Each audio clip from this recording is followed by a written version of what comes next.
Hello and welcome back to the Single Today podcast. This one is called Watch Your Inner World, or maybe we'll call it bonus chapter.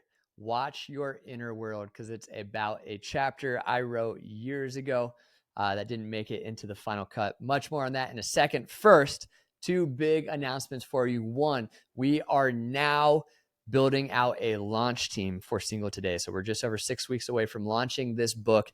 And I say we because me and my good friend BJ are building out a launch team. We talked and we thought, hey, we should build a community of like-minded people who are excited about this book, who want to help get the word out. And so I'm coming to you asking if you would like to be a part of this community. There is a link in the show notes. It's also available on my Instagram or the website, ryanwekenman.com. And you can fill that out between now and March 15th. If you're listening to this before then, we would love for you to be on the launch team. We're going to do some Zoom calls, have some fun, talk about how we can get the word out. The big ask that we're asking is pre-order, post, and pray. And even if you don't have social media, first off, well done, good for you. But don't worry, there's lots of ways to get the word out. And it doesn't matter what part of the world you live in, because we're trying to get this book out to the entire world. So would love for you to join us for that. Announcement number two, I got to record the Audible version, the audiobook for Single Today yesterday. And it was such a fun experience. I've read this content hundreds of times, like workshopped it, rewritten it, you know how it goes. And yet it's still moving me at a deep level. Made me cry 2 times, made me laugh a lot. There's a bunch of like inside jokes in the book that work their way through the entire book, and they build on each other. And so by the end of it, it's just so fun. And then there's these graphs that I put there. There's like very simple graphs because I'm making fun of myself for thinking that I'm a scholar by putting these like very simple graphs in, which you'll see when you get the book. But I'm faced with the challenge of sitting in the studio thinking, okay, if someone's just reading this, like how do I describe this graph to them? And it just got really, really fun. And so there's some special jokes in there for you. So if you like to listen to your books, or shout out to my friend Tanner, who I had dinner with this week, who loves to listen to the book and read the book at the same time, because apparently you retain like 3 times as much information or something like that. I made that number up, but if you'd like to get both, that would be amazing. But today is all about a bonus chapter. So a couple of years ago, I woke up on a Saturday morning. It was like an overcast Saturday morning in Austin. One of those days where you just know it's time to write something, to create something. So I went to the coffee shop and I wrote a chapter called Watch Your Inner World. And the backstory is I had just rewatched the movie Inception. Remember that movie about dreams and dreams within dreams? Leonardo DiCaprio, the kid from Angels in the Outfield who's all grown up now. It's about how we can, like there's a scene in there where Leo is explaining how we can create worlds within dreams. Like we can be the architect, we can move buildings around, we can create narratives. And I was watching that thinking, that's kind of really true about our own minds too, isn't it?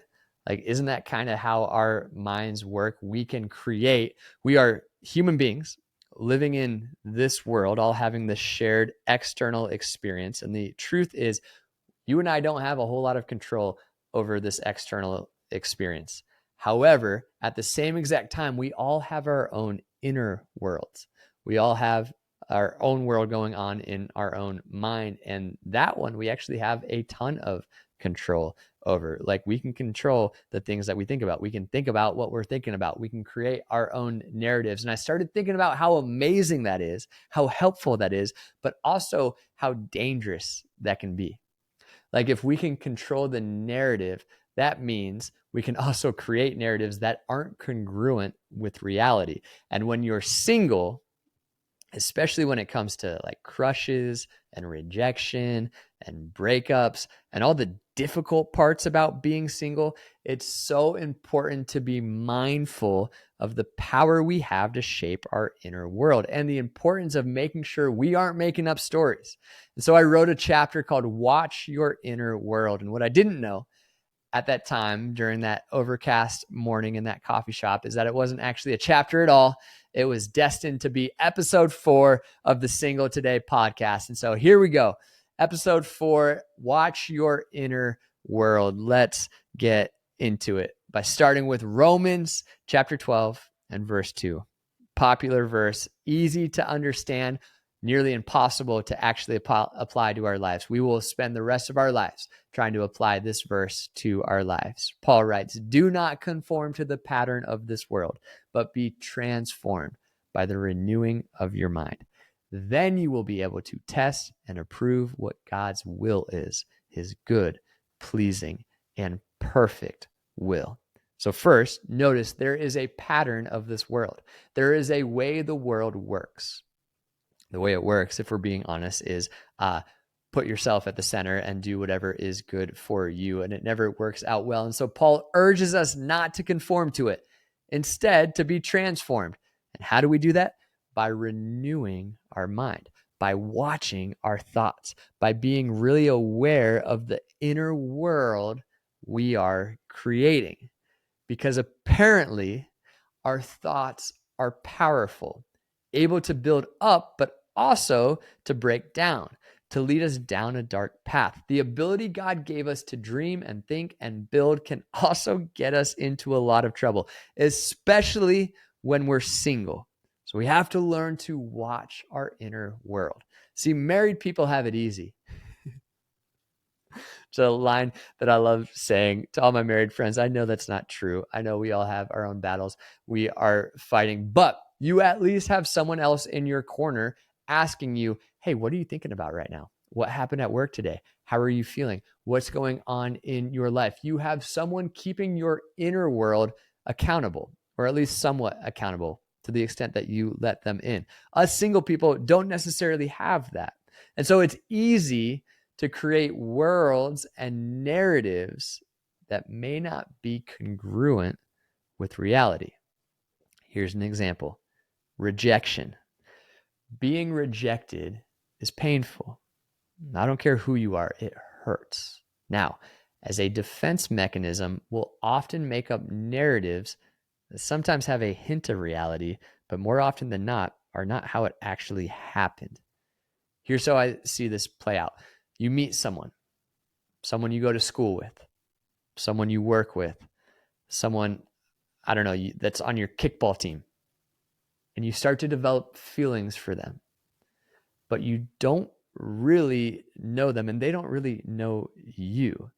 And yet in your mind, what starts to happen if you're not careful is you start to develop this inner world, this inner narrative. You're like Leo in Inception, creating a world. Now, back in reality, the truth is they don't know you. You don't know that much about them, or maybe they see you as a friend or whatever. Meanwhile, in your mind, it is like you guys are together, or you guys are more than that. You start developing this mindset that is different than what's actually happening in reality. Two different worlds are being built, and then you see them talking to someone else. Oh yeah, we're getting real on episode 4 of the Single Today podcast. You see them talking to somebody else and you get mad. Like, how dare they? Don't they know we're together? It's like, no, they don't, because you're not. You can't get mad at them for something that you've created in your own mind. Or like when you shoot your shot and ask them out and they say no, and you think, wait, what?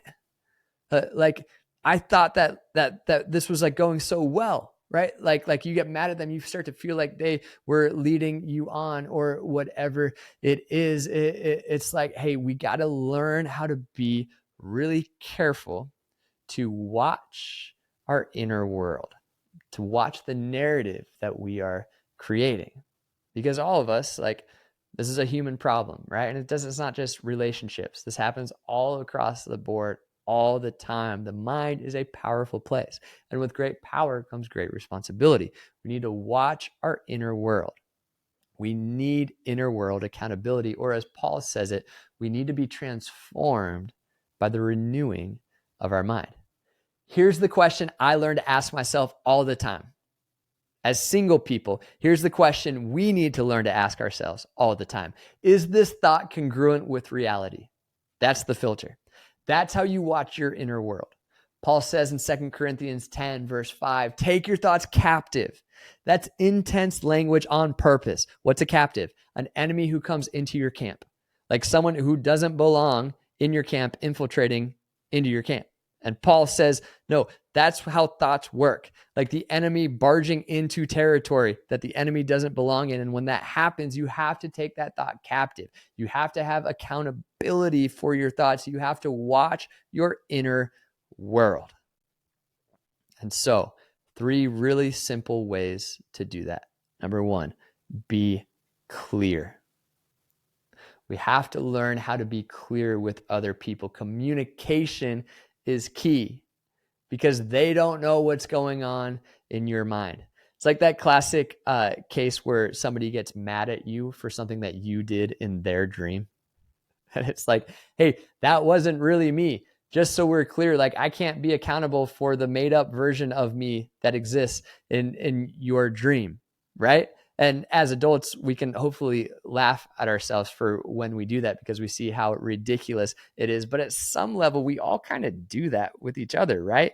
Like we make up these narratives in our mind and then we expect, without communicating efficiently and effectively to other people, for them just to know.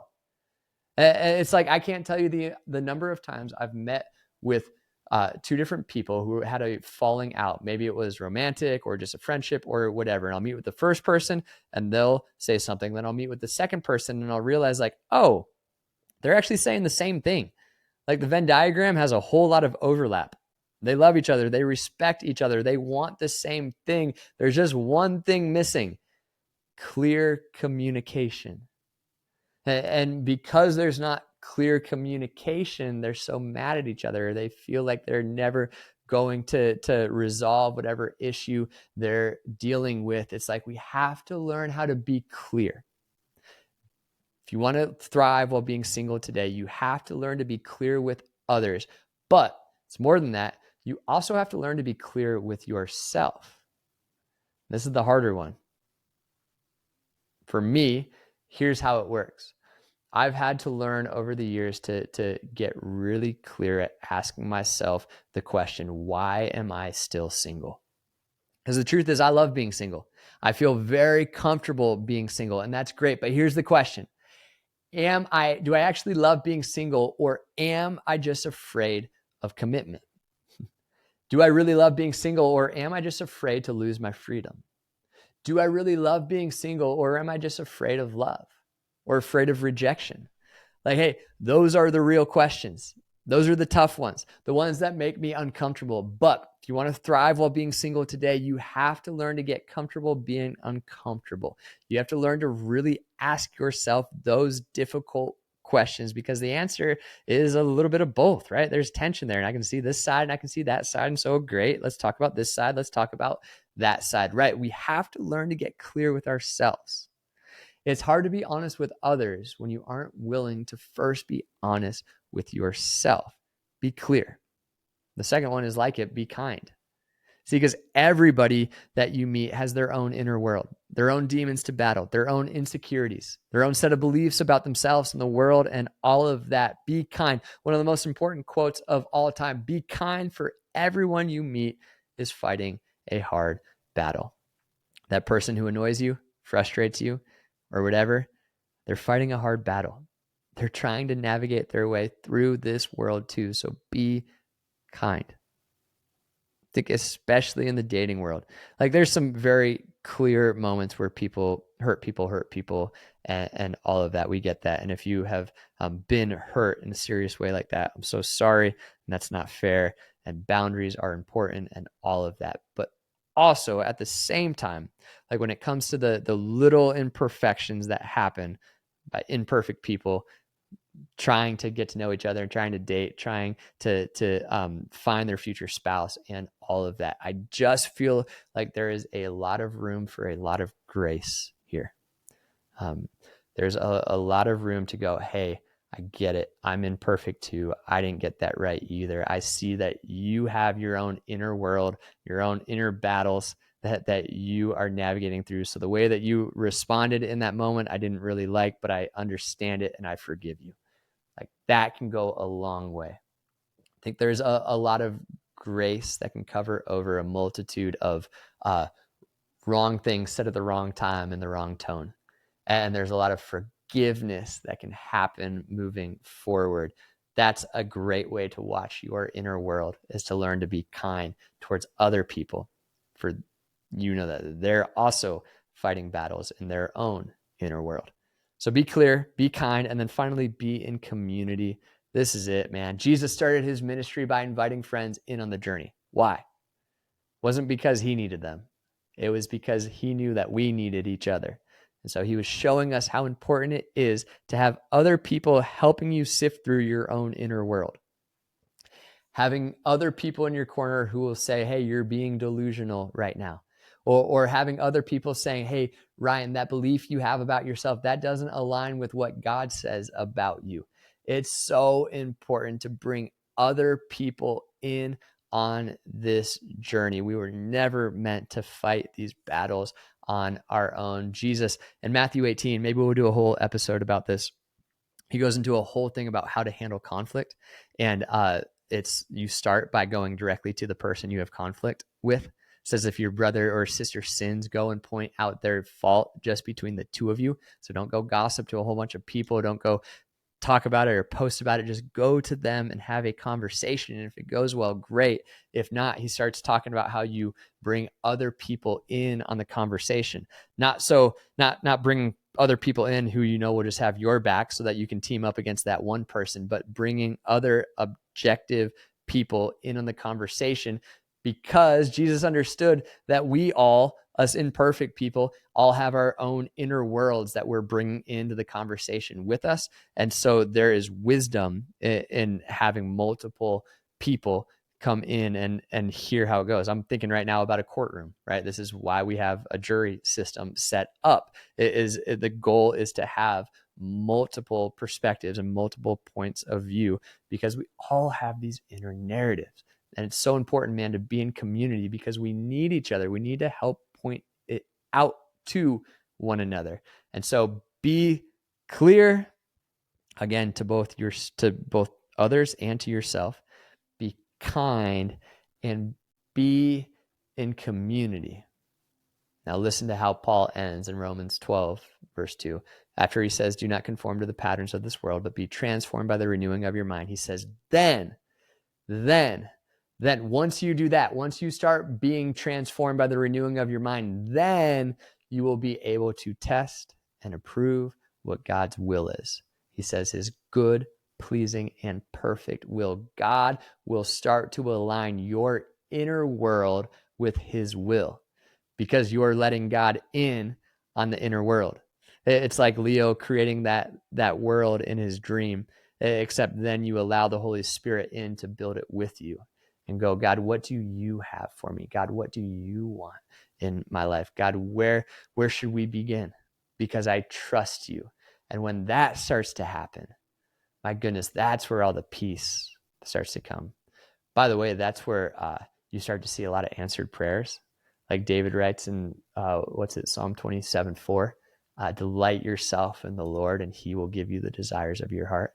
When you get that first part of the equation, delight yourself in the Lord, when you start to let God build out your inner world with you, then your deepest desires will start to align with God's deepest desires for you. And that's where God will start to go, oh yeah, that desire of your heart happens to align perfectly with my will. And so here you go. It's the beauty of this, but it's why it's so important to learn to watch our inner world, to be clear, to be kind, to bring other people in, to point out when our inner world isn't congruent with what God says about us, isn't congruent with reality, It happens to me all the time, man. And as single people, it's so important for us to double down on this community, double down on what God says about us, and double down on learning to not conform to the patterns of this world, but to be transformed by renewing our minds. So there you go. It wasn't a chapter, was never meant to be a chapter. It was meant to be this episode right here and right now. Remember, if you'd like to join the launch team, you still have about a week, depending on when you're listening to this, maybe long gone by then, but would love for you to jump on the team and help us get the word out about this book. And then the audio book is now recorded and being edited, so you can pre-order that as well. Hey, thank you for being on this journey with me. I hope you're enjoying these episodes. We have a lot more coming. We have some good interviews coming up. The guided meditations are being made as well. And so remember, we're all in this together. We're learning how to heal from yesterday, how to surrender tomorrow, and how to thrive while being single today. Love you all. We'll see you back here for episode 5.